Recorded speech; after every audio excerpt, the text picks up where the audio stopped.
you'll be given one envelope. Do we open it right now? No, not yet, not yet. For the briefing.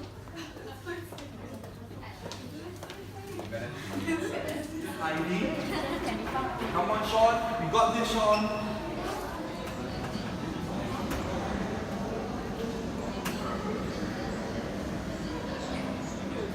I thought you guys want to buy something, so okay, I will just walk there.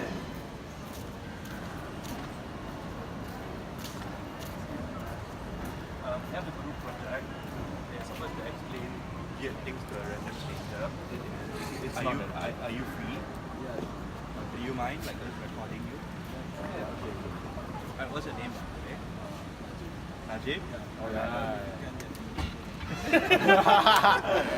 Sean? Introduce yourselves. Yeah, that's Isabel. He's from North Korea. Yeah. And we are from Bachelor's. Oh, which course are you from? Alright, so we can actually sit here and we can actually talk to him. Yeah, of course.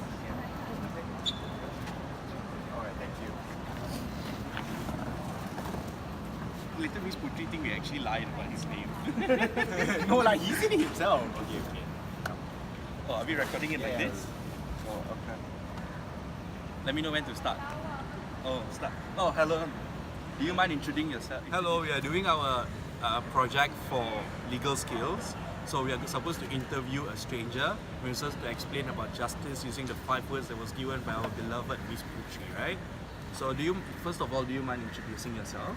My name is Muhammad Najib and I'm a foundation in communication student.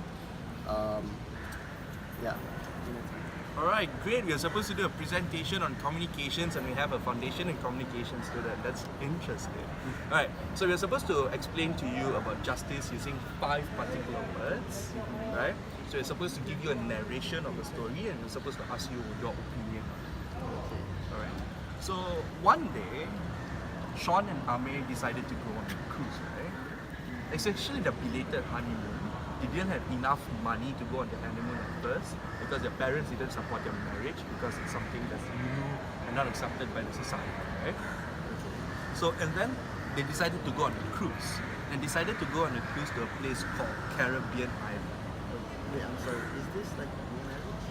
Yes, it is a great marriage in Malaysia, right? Okay, so what happened? They decided to go on a honeymoon on a cruise. So when they were about to board on the cruise, they met the pilot. So a lot of people are not aware that pilot basically means that a person to conduct something. So a pilot can be a person to conduct a ship or either an aircraft or whatever he wishes to conduct. So he's a pilot, who's also known as the captain of ships. So as they were about to board the cruise, the pilot shook their hands and said, "Welcome on." So as Sean and Amir were trying to settle down, they rested, they got their rest properly. So the cruise left the port. Okay. So and then, so the next scenario for this story is about how it's important for a pilot to bear the responsibility of the cruise as well as the people. So as they were going on the cruise, there was a disruption. There was a break in the smooth sailing of the cruise. So what happened was that there was a stormy weather and people there were really afraid because there were thunders everywhere. And as the pilot who bear the responsibility of the ship, he had to overcome it with his experience and whatever skills he had. So what happened during that break or during that disruption was that people felt winded. People felt it was very difficult for them to breathe because the ship kept on moving here, moving there, and it was pretty similar in Titanic. Did you watch Titanic? Yeah. So what happened, the experience was really similar there. But then the pilot had to try, because he had to bear the responsibility in case anything were to happen. And what happened so far was that people were actually feeling winded because of the disruption that has happened there. So as they were cruising and all, but it was still really difficult because of stormy weather.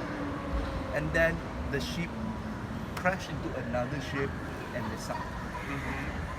So, and then as they were doing investigation on it, they managed to rescue everybody, thank God. As they're doing investigation, they felt that the pilot of the ship was at fault. So they decided to nail the pilot. So after investigations, the police felt that he's at fault, so the police decided to nail the pilot.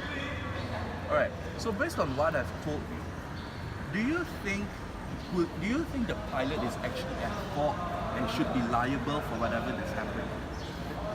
Based from my own opinion, I think that the pilot is not at fault because like what happened is kind of natural and it's out of the pilot's control.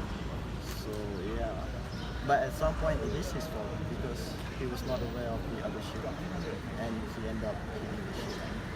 So do you think that the pilot should be equipped with necessary skills to overcome these challenges or these disruptions or these breaks that were to occur? Or do you think as a pilot he should carry his hands and say, look, this is God's decision and not our decision?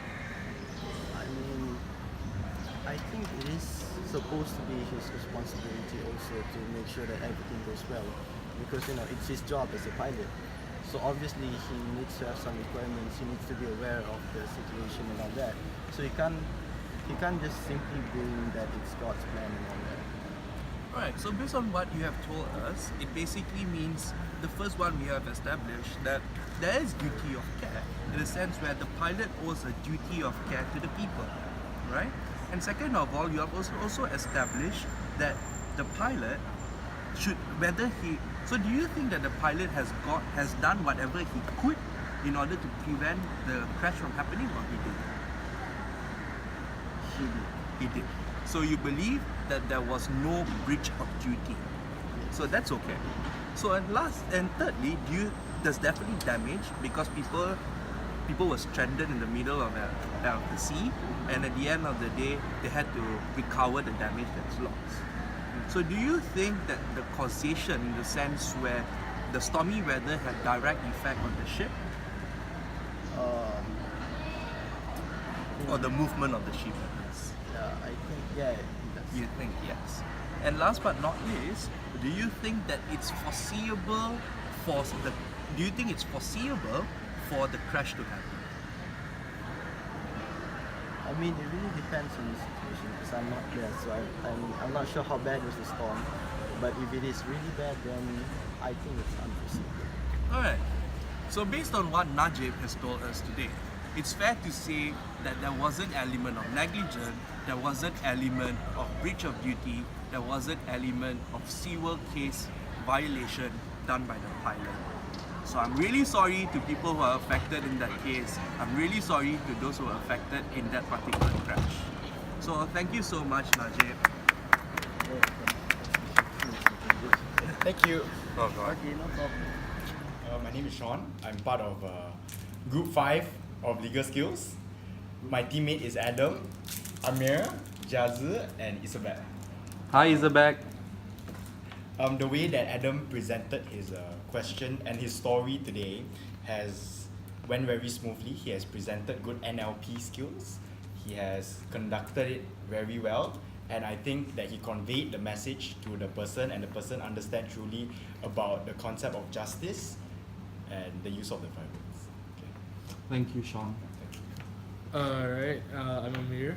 I think during the presentation, Adam used to allocate the time well, but I'd say he should have elaborated the terms that maybe a layman person wouldn't have known as much about. So after he does that, it would have been a perfect storyline.